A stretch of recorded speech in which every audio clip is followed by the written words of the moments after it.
Oh, goodness gracious me. I have got to hydrate. I'm on 11 a.m. and it is definitely 3 p.m. Stay hydrated, lads. Stay hydrated. Okay. If you survived the Tumblr era, right, I just want to send a lot of love and support to you because you probably need it. Hi, my name is Scola and you are perfect just the way you are.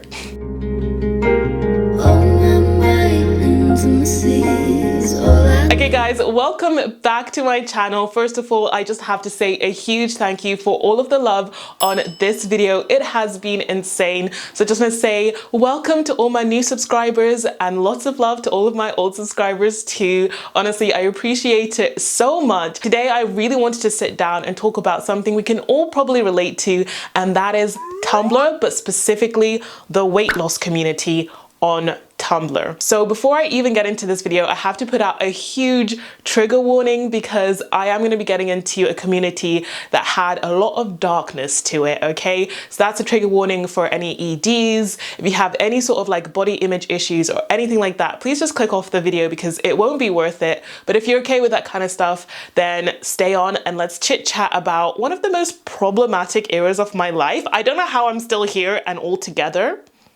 Okay, I'm not all together, but at least I'm here, all right? Right, before I get into it, if the energy feels right, if you like my energy, then make sure you hit that subscribe button and the bell button so you get notified when I do upload. And make sure you leave a comment down below, join the discussion. I just love the discussion on the last video, like honestly, beautiful, beautiful. And just like I said in that video, these are just my experiences and personal opinions. I'm always open to learn. I am not the smartest person in the whole entire world by a long shot. So please be gentle with me with anything I do say because I'm just me, innit? I don't know what I'm saying. So first of all, I thought I'd just talk about what Tumblr actually is because I guess there's some people that might not know. They might not know. So Tumblr is a blogging website where you can create your own content and share that, whether that's like imagery, video, text, everything like that. It's like any other blog really.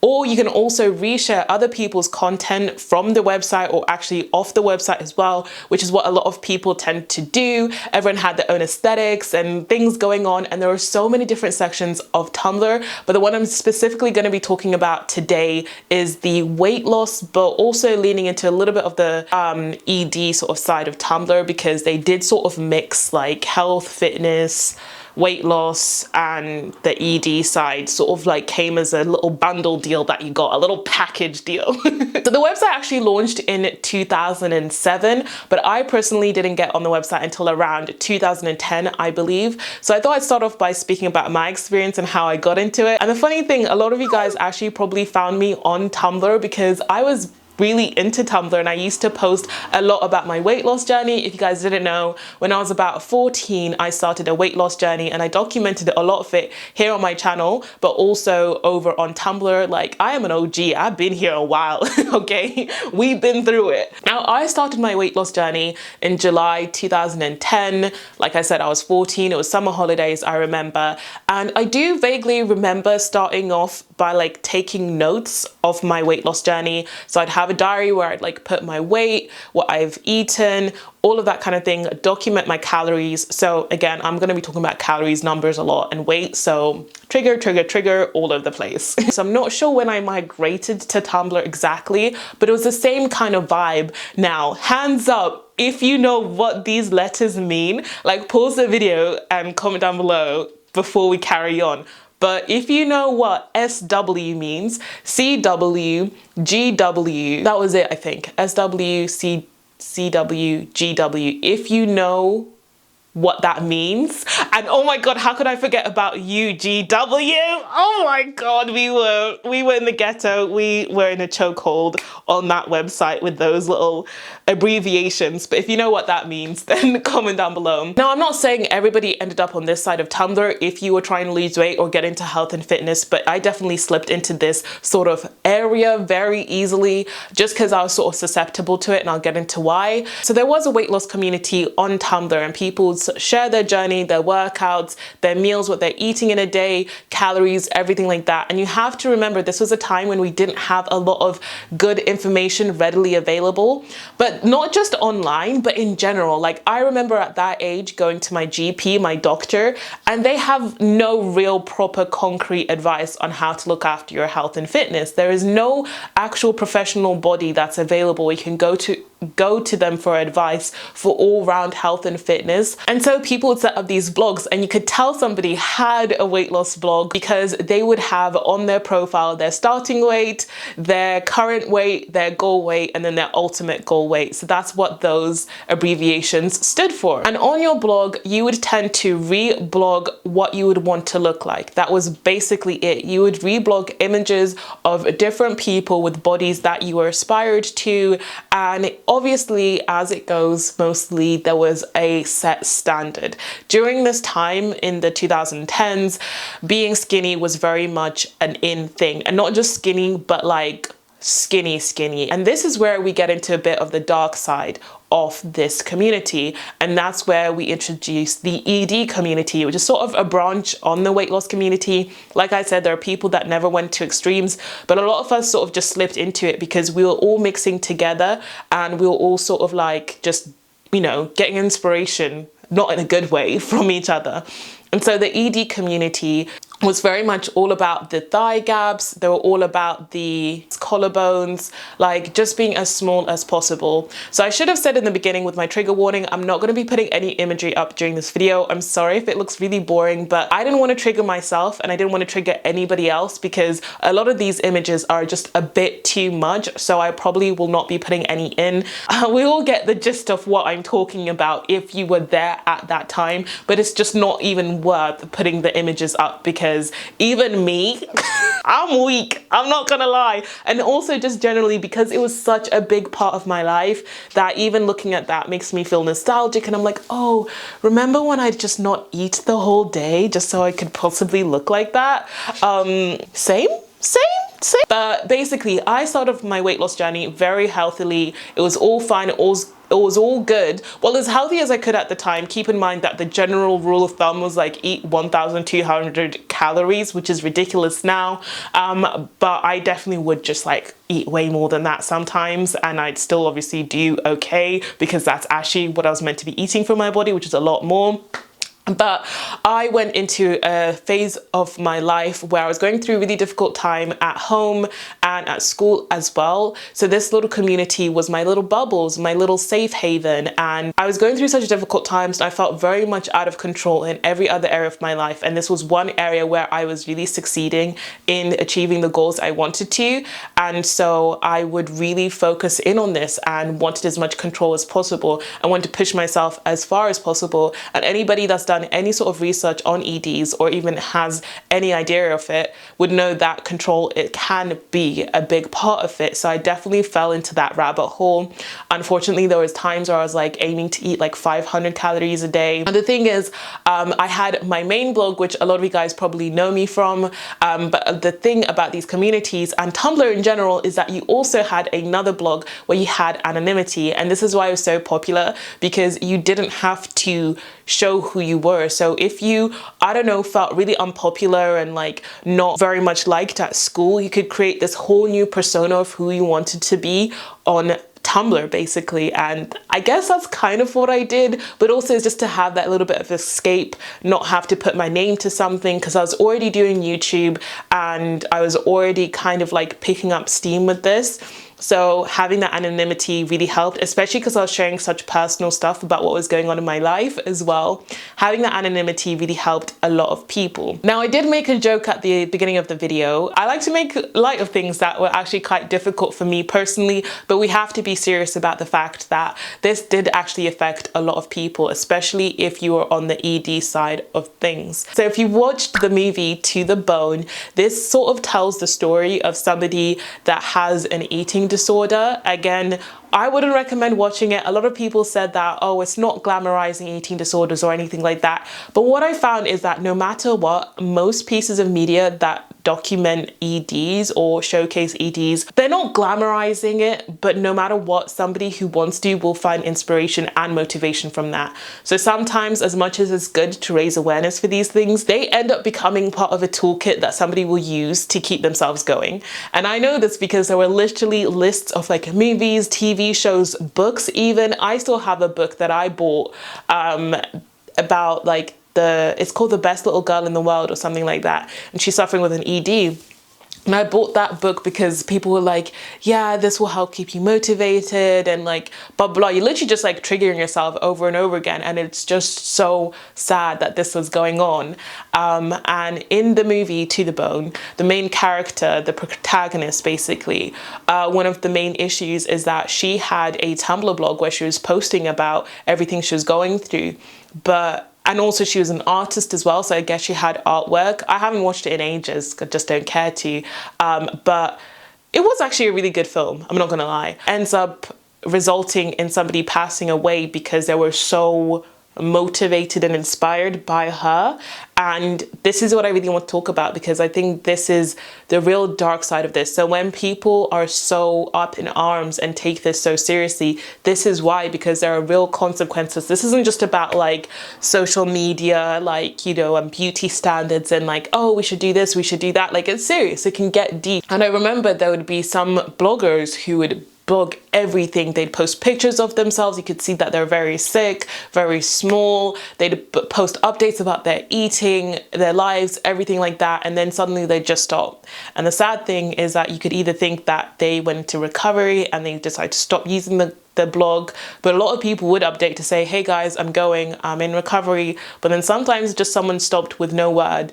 Then you kind of assume the worst, that they just didn't make it. And that's the really sad and dark side of these communities on Tumblr. Now, the reason I wanted to talk about this today is because this isn't just a Tumblr issue. This is just a societal issue in general, because as much as this community might have been born on Tumblr, and it probably was about way before then, there were other places you could blog before Tumblr, but now it's moved on to Instagram. I heard actually on Instagram that people with EDs were really struggling to recover because they would access any sort of content to do with thinspo, which was like the big word that people use. I didn't want to say that word too much, but people would be searching for thinspo and then they're trying to get into recovery. But the problem is, as soon as you look at something, we all know how the algorithm works. It will just keep feeding you the same content and bombarding you the same thing. And the same goes for TikTok as well.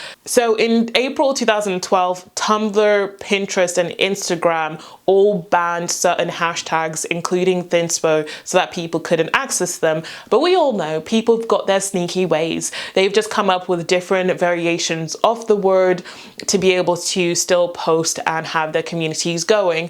I've even been able to find these communities on Tumblr really easily, but it's something that's prevailing, and I was really shocked because I didn't think it was ever going to completely die out, but I assumed because there are so many people to look up to now on social media, we're no longer just bombarded with mainstream media, that now we also can take control and create our own narratives. I was hoping that young people, and this is where I sound like an old lady, but I mean teenagers specifically, would be able to look to different role models. Because I know for me personally, the only role model I could look up to that looked like me was Serena Williams. Now, when I was trying to lose weight and get like the body of my dreams, whatever it was, I was looking toward people like Tiana Taylor, who, do you know what? Still, and Kelly Rowland, because I was primarily looking to dark-skinned women that I could relate to, that look like me. And then as I got older and I got more comfortable in my body, I started looking to Serena Williams like, we're trying to get thick. We're trying to get thick. I don't even have to try to get thick. It just happens. It's who I am.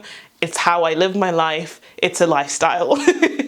So I really love that I have a role model that looks like me, But also it's not just about trying to look like her, but the way that she lives her life, the way that she's unapologetic about herself, about her body, the way she's responded to negativity about her body is so inspiring for me when it comes to Serena Williams, because also it's just all about her athleticism. It's all about how good she is at what she does, which I feel like leans more into body neutrality. Body neutrality, if you haven't heard it, it's sort of like the response to body positivity, because body positivity is all about loving your body. But realistically, we all know we have those days where we just don't really like our body that much, and that's completely normal.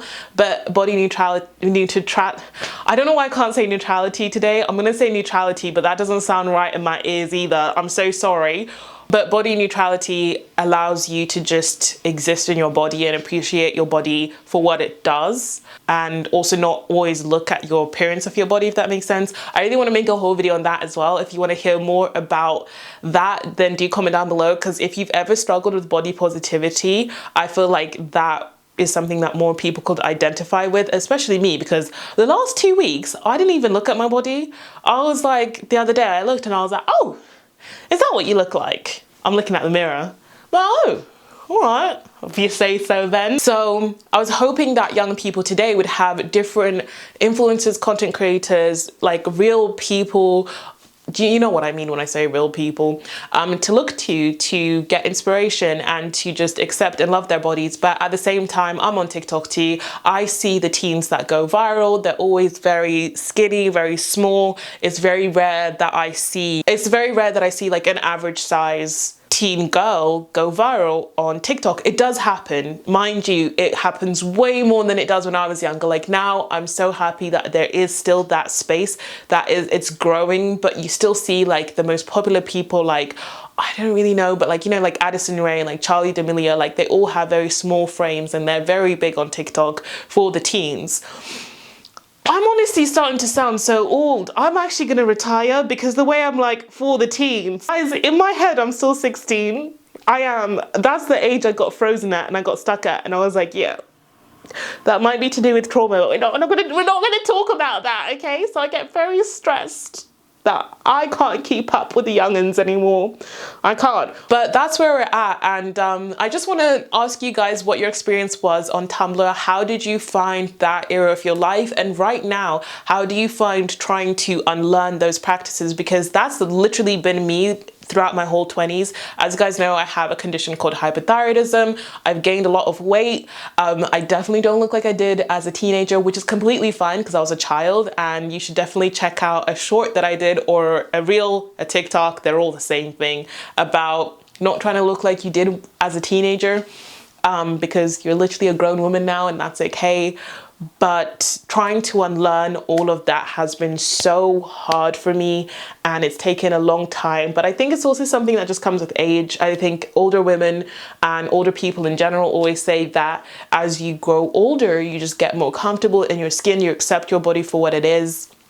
But also it's just about day-to-day things that you say, how you talk about yourself and how you talk about others. Like you have to be like, we need to unlearn some of those things that we learned when we were younger, not getting upset about gaining weight, not feeling guilty. I actually got a DM from someone the other day that was like, oh, are you offering personal training at the moment? Because I really need support with unlearning some of the negative things that I go through, like feeling guilty when I feel full. So I found that really interesting because it wasn't even like, oh, I want to work with you because I have this goal. Like it was literally just like, can you also help me unlearn the things that I'm struggling with and the negativity, which is amazing because I have come a long way. And I really, as a personal trainer, I feel like that's the focus I want to have more on, not so much just like, you know, work out and look a certain way, but more like work out and feel good about yourself and learn all that crap that we all went through. And I'm guilty of also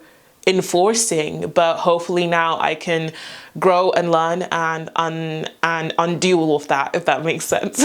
I definitely could have dived deeper into this topic, but quite literally it's not a fun one to look into. I'd love to know you guys' experience, how you've gotten through this. And actually just talking about this has made me want to reach out to a friend of mine, Rachel, who also went through a massive weight loss journey in her teens on the platform. And we ended up meeting when she moved to London because she was in America. She moved to London, we met up, and we'd always like talk about it and like what we went through, because we're sort of like at the back end of it, if that makes sense, going through all of that.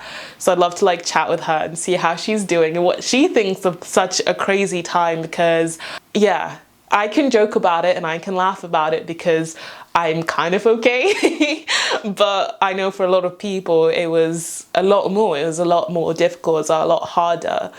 So I'd love to hear you guys' experience. Comment down below, let me know what you want me to talk about next. I've got lots of ideas in my little head, so I definitely will be chatting a little bit more with you guys. But thank you again so much to all the new subscribers, my old subscribers, all that good stuff. Honestly, I appreciate it so much. It has made my year already. Anyway guys, I will see you in the next one. Bye!